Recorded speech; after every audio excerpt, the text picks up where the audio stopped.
Hi, this is Jason Schneiderman of the BMCC Writing Center, and today I'm going to be talking you through how to do research for a business class. So the first thing we want to do is go into the BMCC homepage. It comes up right there if you Google BMCC. And you can see there are all these links up here that are really useful. We're going to look at the library link. The BMCC portal link is one you want to keep in mind for later.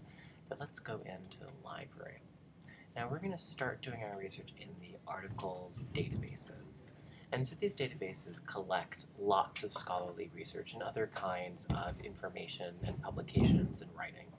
So if you're on campus, you have access to all of this information immediately. If you're off campus, then you have to click and log in here. Now, your username is your email address without the @stu.bmcc.cuny.edu.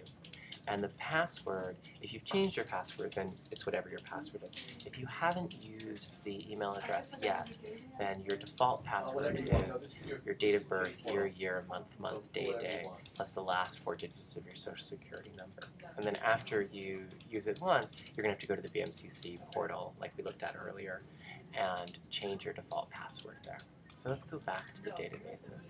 Now, if you ever get stuck, remember, you can click on the logo up here, the BMCC library, and you can chat with the librarian. Just click on chat, put in your name, your email address twice, your college, BMCC, your question, and click connect, and you'll actually have a librarian chatting with you very soon. You can also email if you can't wait or you have to run, but you just want to put in a request to figure out how to do something. Alright, so we're going to go back to the articles and databases. We're going to start in Academic Search Complete, which is an EBSCO database. And EBSCO is a company that basically runs a lot of these databases and keeps track of all this information. So from here, we're going to do Choose Databases, and we're going to use Academic Search Complete. We're also going to add Business Source Complete, since we are doing business research. I'm going to click OK. And we're going to use the Advanced Search. Now, let's say I'm doing research on social media and advertising. So I'm going to put in social media, and advertising, and marketing. X on the top right. Okay. Now I want to search phrase. I'm going to click on full text. This means that I will only get results for articles where I can actually get the whole thing through the library. If I don't click on full text, sometimes it'll say, hey, this article exists, but we don't have it in our database. We don't have the rights to it. And then you either know that there's something you want you can't have, or you end up paying for it yourself. And there's no reason to, because BMCC is already paying plenty of money for these databases. We're going to click on scholarly peer-reviewed articles. Peer review basically means that experts look over the article before it gets published. It's experts in business looking at other experts in business and saying, yes, this is worth our time. This matters enough to put in a journal, to publish. I'm not going to limit it by publication or number of pages. I'm not going to worry about the images or the publication type. Just really, peer review is what I'm most worried about. I am going to limit the time frame. So I want to look at relatively recent stuff. So I'm going to put in 2010 to 2012. So I don't really want anything too old. I want the most recent cutting-edge research. And I'm going to limit the language to English because there might be something cool in Dutch, but I will not be able to read it. And I'm not really going to worry about the rest of these things. So I'm going to go ahead and click search.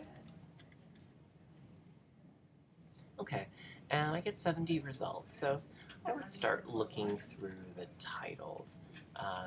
Research takes a very long time because you just have to spend a lot of time looking at things, deciding if they are telling you the information that you want, and then if they are, spending the time that it takes to read all of them. So friends, fans, and followers to ads work on social networks. Well, that's a real foundational question for me. So that looks like a really good article. You can look at subjects and see if it's going to cover things: consumers' preferences, research, internet advertising, advertising research, interactive marketing, internet marketing, consumers' attitudes, mathematical models, mass media, consumer behavior, social media. mouse, great. Now remember, it's from the database Business Source Complete, and I'm going to need that for my references page. So I want to make sure that I keep track of the name of the database and the date that I downloaded the information. So I'm going to click on that. And the next thing I'm going to look at is the abstract. So here's the abstract, and that's a summary of the article. It's going to tell me the main conclusions and how they got to those conclusions. So the article presents research on internet advertising, which examines consumer attitudes towards advertising presented on social media by users of those media. So it's looking at people who are on MySpace and Facebook and Twitter and how they feel about advertising that comes to them through Facebook and MySpace and Twitter.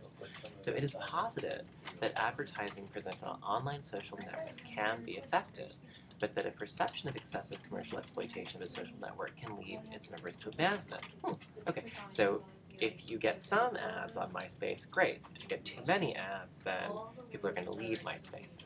A mathematical model of consumer attitudes towards advertising and social media is created based on media use and gratification theory and tested. Okay, wow. It was found that consumers reacted most favorably to advertising, which was perceived as offering entertainment or information value.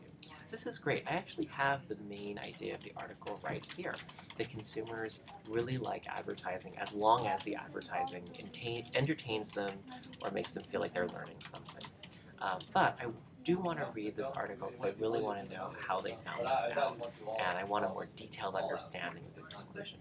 So I can click on PDF full text. A PDF is a portable document file, and it's a way of making sure that something looks the same on every single computer that it comes up on.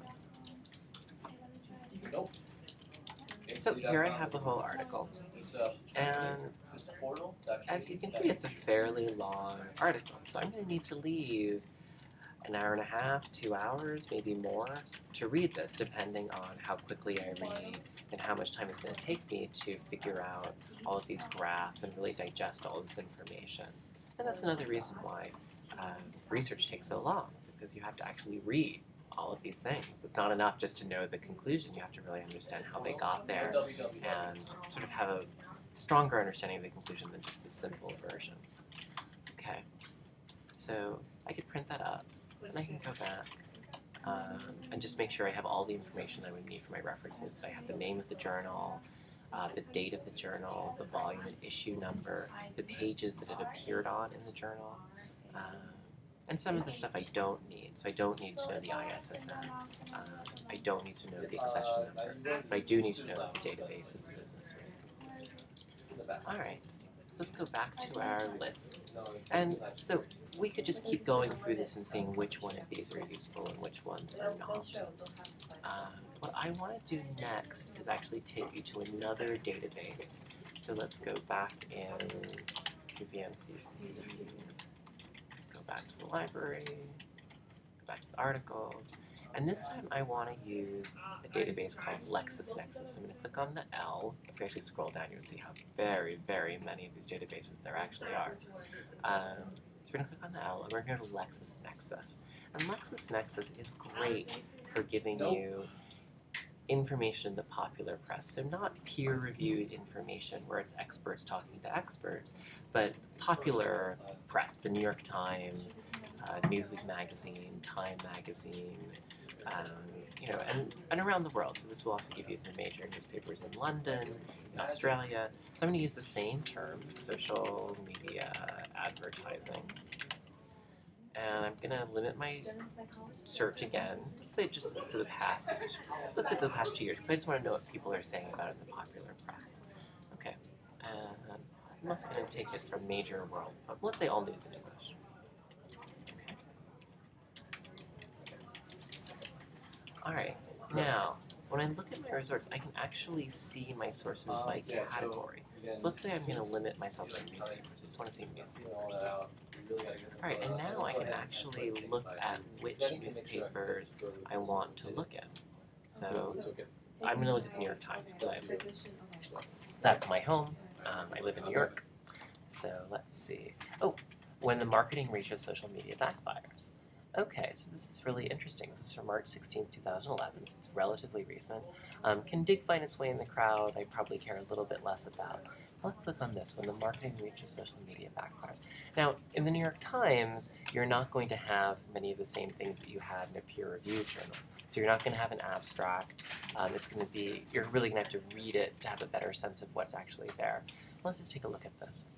Social media like Facebook, Twitter, and YouTube have been embraced by Madison Avenue as effective new ways to reach consumers, but what happens when behavior on social media is deemed antisocial? Two large marketers, Aflac and the Chrysler Group, are struggling to answer that uncomfortable question in the wake of incidents that took place within days of each other. The incidents involving remarks on Twitter that were judged to be tasteless, inappropriate, and insensitive point out some inherent risks of social media.